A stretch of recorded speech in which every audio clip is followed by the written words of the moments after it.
Oops. One slide too many. Moving on to viruses. This is what the coronavirus is, the COVID-19. It's the smallest pathogen there is, so it's really hard to detect and see. It causes a lot of common diseases. You need a living host for this to multiply and survive. So viruses will not just survive usually on surfaces, but the coronavirus has been proven to last a decent amount of time on certain surfaces. It depends on the surface, so that's why sanitizing and keeping things clean is really important. Most of these viral infections cannot be treated or cured with antibiotics. Again, that's more of a bacterial thing, so that makes viruses a lot more dangerous. You can also have the virus and have no symptoms but still be contagious. So that's what people are kind of worried about right now with the coronavirus. And then, you're giving it to so many people and you don't realize that you're contagious. So a lot of common viruses are things like colds, influenza, hepatitis, chickenpox, measles, mumps, mononucleosis, herpes, HIV and AIDS, fever, polio, rabies, and viral pneumonia. Again, there was a bacterial pneumonia. Viral pneumonia would be a lot more dangerous and hard to get rid of because, again, we can't treat it with anything. Not all of these viruses have vaccines. So, I can get the flu vaccine and that can help prevent me from getting influenza. There's no vaccine for colds. A flu vaccine could help, but, we prevent ourselves from getting colds and getting sick by washing our hands and having good hygiene. We prevent ourselves now. There's a chickenpox vaccine, there's a measles and a mumps vaccine. Herpes does not have a vaccine, so that's something that you could contract from a person that has it. It's also an STI, and so is HIV and AIDS, so using proper precautions to not have HIV and AIDS passed on to. It can pass through blood and other bodily liquids. And then rabies, of course, is from rabid animals, and we don't want to get bit by the animals, even if we think that, hey, that neighbor's dog bit me, it probably doesn't have rabies because it's a dog. Unless you know for sure that it has its rabies shot, you are going to need to get the rabies shots because rabies is 100% deadly. You can't just survive and build up an immunity to rabies. So, polio, there's a vaccine, and then we have viral pneumonia again. So I bolded the ones that I thought were more common that people have. You don't need to memorize all of them. Fungi are organisms that are more complex than bacteria, but they can't make their own food, so they're kind of just living on their own, and they need other things to feed off of. They feed on usually organic materials. Again, they thrive in warm and moist environments. So fungi, again, causing that ringworm and athlete's foot, we can, easily treat and cure it. The last one's a protozoa. It's a one-celled organism, and they're more complex than bacteria. Malaria is a disease that's caused by protozoa that can live in mosquitoes, if you've heard of malaria. We don't have it, here in Minnesota. It's usually in a warmer climate.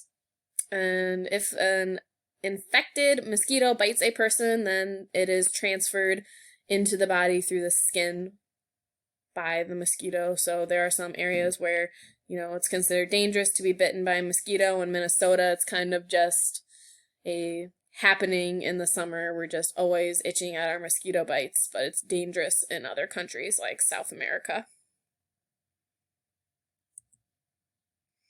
This is just another example of kind of what they look like and where we can find them. So again, bacteria, that's what E. coli looks like.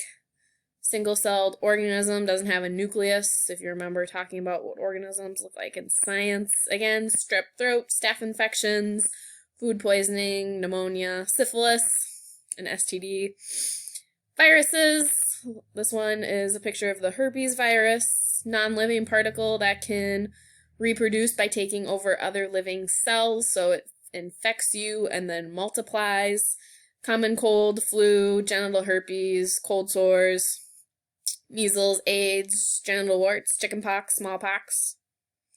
Things that, we can treat the symptoms, but the virus will stay with us forever, which 8th graders, if we get to talking about sexually transmitted diseases, you get AIDS, you can treat the symptoms, but you will always have it. Same thing with genital warts or genital herpes, things you don't want, so we need to be careful.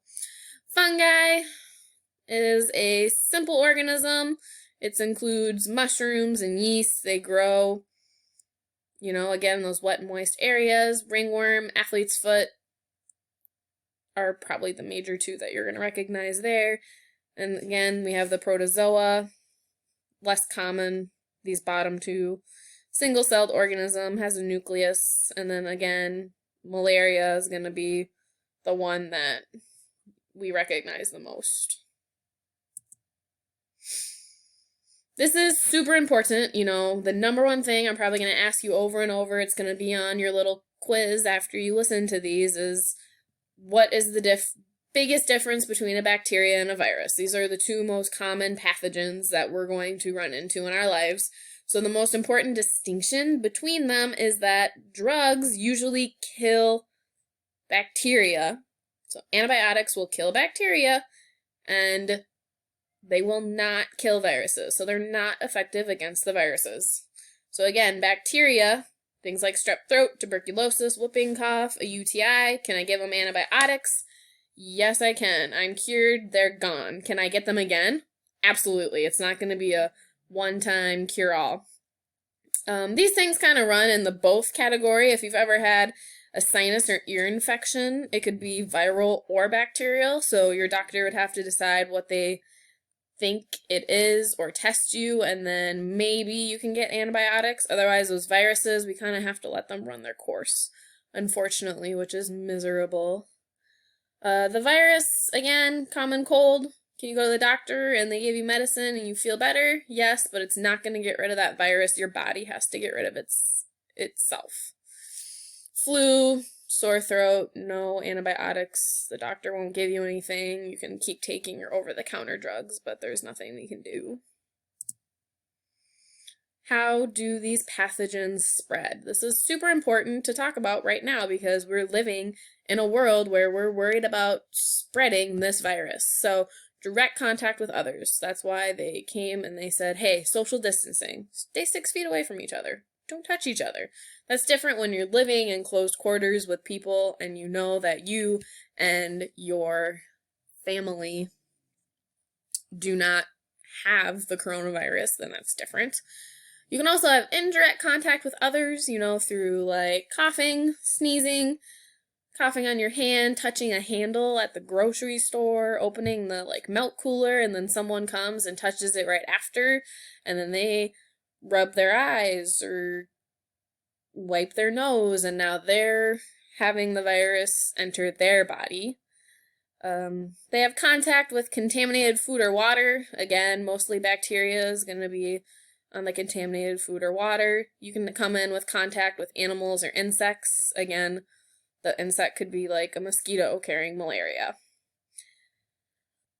We usually come in contact with different vectors, which is an organism such as an insect that transmits pathogens, but that's not always going to be the mode of transportation for us getting sick. Usually it's contaminated door handles, or we were too close to a person that was sick, or the person that was in the desk before you coughed and sneezed on it, and then you used the desk and you didn't realize the germs were all over it. So many possibilities.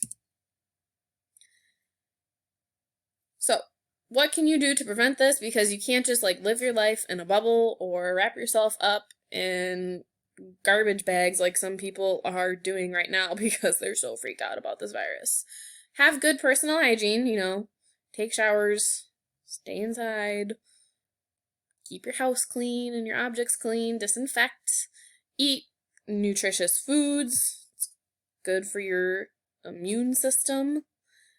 Get enough physical activity and rest. Me and Miss Hines are trying to do physical activity every day with you guys. And again, avoid close contact with infected people.